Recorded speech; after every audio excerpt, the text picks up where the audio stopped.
Dear students, this is Praveen Kumar Agarwal from Management Department. Welcomes you in my today's lecture of Principles of Economics. In today's lecture, we will discuss upon the next numerical on break-even analysis. The numerical is as follows. From the following data, you are required to calculate break-even point and net sales value at this point. तो data क्या दे रखा है आपको? Direct material cost दे रखी है per unit के हिसाब से ₹8, डायरेक्ट लेबर कॉस्ट दे रखी है आपको पर यूनिट के हिसाब से ₹5, फिक्स्ड ओवरहेड्स दे रखे हैं आपको ₹24,000, वेरिएबल ओवरहेड्स दे रखे हैं at the rate of 60% on direct labour. ये डायरेक्ट लेबर के 60% के बराबर है आपके variable overheads. Selling price per unit दे रखा है आपको ₹25 और जो ट्रेड डिस्काउंट्स हैं वो दे रखे हैं आपको 4%।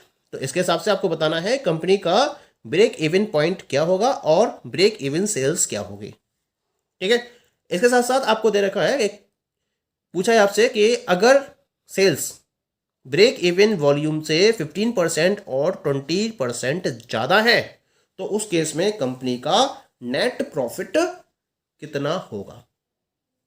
ठीक है, तो क्वेश्चन क्लियर हो गया। Now we come to the solution of this question. तो जो इन्फॉर्मेशन आपको दे रखी है उसके बेसिस पर पहले हम देख लेते हैं क्या क्या हमें वैल्यूज दे रखी है। We are given the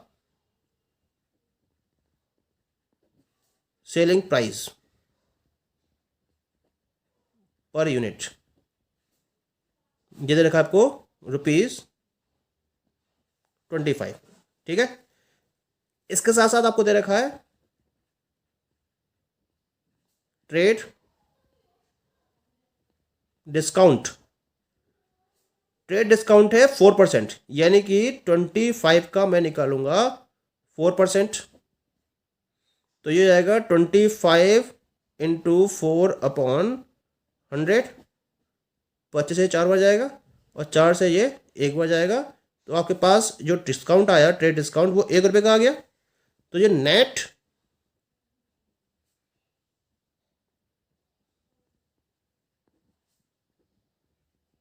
selling price per unit आपके पास जो कैलकुलेट होकर आएगा वो आएगा 25, और इसमें से हम 1 को माइनस कर देंगे क्योंकि आप ये डिस्काउंट दे रहे हो, तो ये रह जाएगा ₹24 पर यूनिट।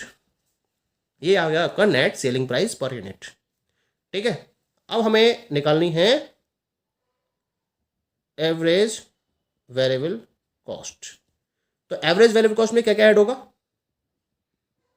डायरेक्ट मटेरियल दे रखा है आपको। ठीक है, इसमें हम ऐड करेंगे डायरेक्ट लेबर को, और डायरेक्ट लेबर के साथ हम इसमें ऐड करेंगे वेरिएबल ओवरहेड्स को। तो ये पर्टिकुलर वैल्यूज को हमें ऐड करते हुए एवरेज वेरिएबल कॉस्ट की वैल्यू मिल जाएगी। क्या क्या वैल्यू दे रखी है? Direct material is given you equal to ₹8 per unit, direct labour दे रखी है आपको ₹5 पर यूनिट, और जो वेरिएबल ओवरहेड्स हैं वो आपके डायरेक्ट लेबर के 60% है, और जो डायरेक्ट लेबर है वो है आपकी ₹5। तो 5 का मैं कितना निकाल लूँगा? 5 का मैं 60% वैल्यू को कैलकुलेट करूँगा यहाँ पर। ठीक है, 8 और 5 13 हो जाएगा यहाँ पर, और प्लस अब इसका मैं निकालता हूँ 60%, 6 × 5 30, 30/10 यानी कि 3, तो 13 में 3 और जोड़ देंगे आप, तो ये आपको मिल जाएगा 16। तो जो फर्म की एवरेज वेरिएबल कॉस्ट है वो आ गई आपके पास ₹16 पर यूनिट। तो मेन वैल्यू हमें मिल गई। यहाँ पर हमें सेलिंग प्राइस पर यूनिट चाहिए था, वो मिल गया, और हमें यहाँ पर एवरेज वेरिएबल कॉस्ट की वैल्यू मिल गई। अब हमें डिटरमाइन करना है ब्रेक इवन पॉइंट को। तो ब्रेक इवन पॉइंट को डिटरमाइन करने के लिए हम इसका एक फॉर्मूला अप्लाई करेंगे। पहले हमें निकालना है इन यूनिट्स और फिर हमें निकालना है इन टर्म्स ऑफ सेल्स। तो बीपी का फॉर्मूला देता है, तो पहले हम सॉल्व करते हैं BP in terms of units. तो यूनिट्स में हमें बीपी को कैलकुलेट करना है, तो फॉर्मूला हम अप्लाई करेंगे FC/P - ABC। ठीक है, ये हम फॉर्मूला अप्लाई करेंगे। यहां पर FC की वैल्यू हमें दे रखी है, दैट इज इक्वल टू 24,000। ये हमारे पास फिक्स्ड ओवरहेड्स है 24,000 के बराबर। अब हम इसमें P की वैल्यू रखेंगे। P इज कैलकुलेटेड 24 और यहाँ जो एवीसी निकाला है वो हमने निकाला है ₹16 पर यूनिट। ठीक है, यानी कि 24,000 and it is divide by 24 minus 16, कितना के 8 से डिवाइड कर दोगे तो ये आएगा 8 या 24, 3000 यूनिट्स। तो जो बीपी आ गया आपके पास ब्रेक इवन पॉइंट, वो आ गया 3000 यूनिट्स। तो एक तो आंसर हमें यहां मिल गया। ठीक है, now come to the second solution. अब मुझे निकालना है ब्रेक इवन सेल्स को। तो ब्रेक इवन सेल्स को कैलकुलेट करने के लिए आपके पास फॉर्मूला होता है क्या, सेलिंग प्राइस पर यूनिट, उसको मल्टीप्लाई कर दीजिए बीईपी यूनिट से।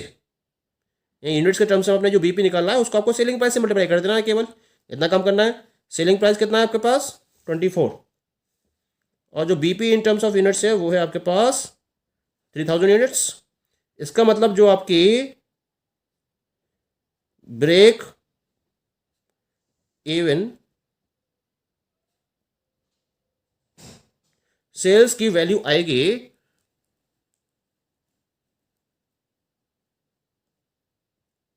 It will be equal to 24 या 72, 72,000। तो it will be equal to ₹72,000। तो ये आ गए आपके सेकेंड वैल्यू।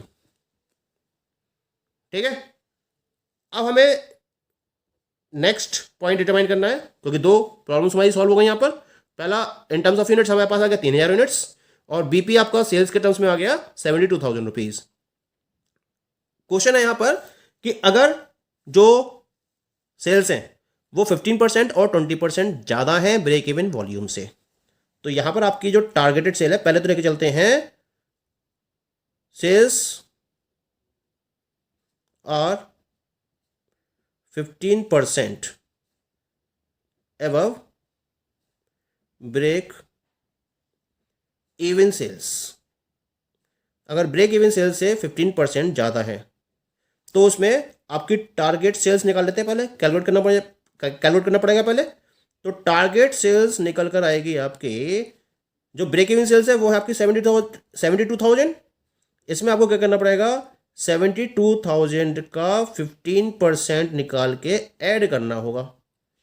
ठीक है, दो जीरो कट जाएंगे इसमें ना, 72,000 इसे मल्टीप्लाई कर दीजिए तो जाएगा आपके पास 15 जीरो, 15 दूनी 30, 0 3, 15 7 105 3 108, 10,800, और 72,000 में जब आप 10,000 ऐड करोगे तो जाएगा आपके पास 72 और 10 82, 82,800 की ये टारगेटेड सेल्स हो गई।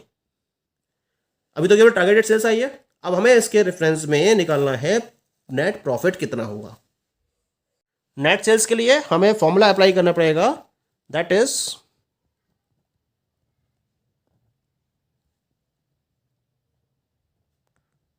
Targeted sales is equal to P into FC plus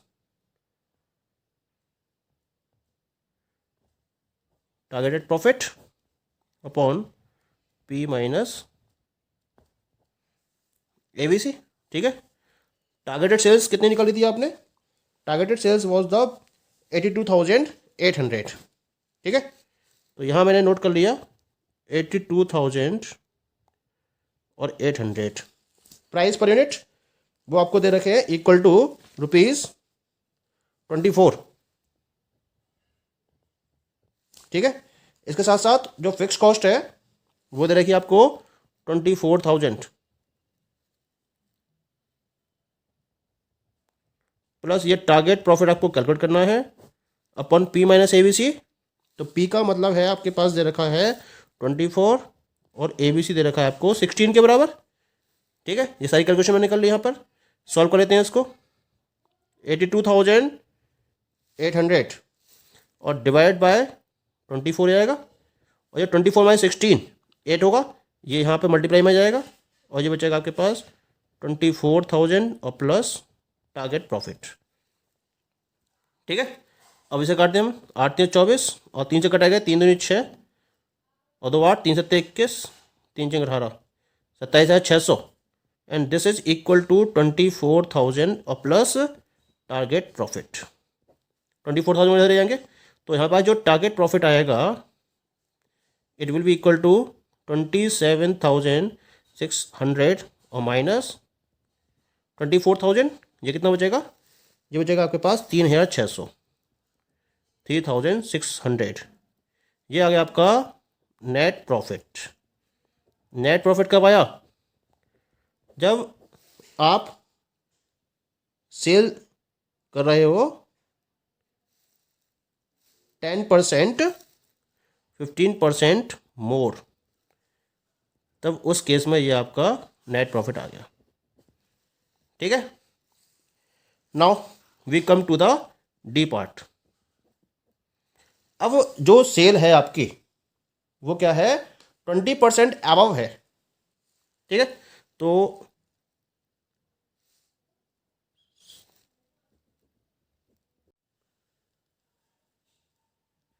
target sales is 20% above break even sales. तो पहले आपको उसी तरीके से टारगेट सेल्स निकालनी है। तो टारगेट सेल्स निकालने के लिए आपको जो वैल्यू दे रखी है, ब्रेक इवन सेल्स दे रखी है 72,000। क्या करना है आपको? 72,000 का 20% निकालना है पहले तो। ठीक है, मल्टीप्लाई कर दीजिए इसको 72,000 और प्लस 2 जीरो जाएंगे, 2 दूनी 4, 14, 14,400 ऐड कर दीजिए इसके अंदर तो 400 तो ये आ गया, 4 2 6 और 7 1 8। ये आपकी हो गई टारगेट सेल्स। अब फॉर्मूला भी अप्लाई करेंगे हम। क्या है फॉर्मूला हमारे पास? Target sales is equal to P into F C plus target profit upon P minus ABC. Target sale है आपके पास 86,400। प्राइस दे रखा आपको पर के हिसाब से 24।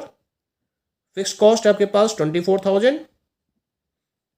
टारगेट प्रॉफिट आपको निकालना है डिवाइडेड बाय प्राइस 24, एबीसी आपने 16 कैलकुलेट करिए। नाउ 86,400 इंटू कर दोगे 24/16 यानी कि 8 और 24 आ जाएगा डिवाइडेशन में। यहाँ वैल्यू बचेगी आपके पास 24,000 और प्लस टारगेट प्रॉफिट। ठीक है, अब सॉल्यूशन फॉलो करते हैं इसका हम।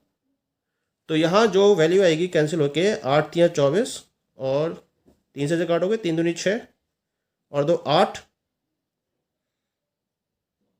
3 8 24, 3 8 24 सही है। 3 दूनी 6 और 2 8 26, 3 8 24 और 2 26, 24 3 8 24।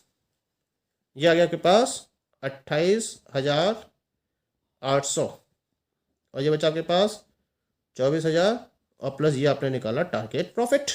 माइनस कर देंगे 28,800 में से 24,000 को। तो जब माइनस कर दोगे तो आपके पास हो जाएगा 4,400। तो जो आपके नेट प्रॉफिट आया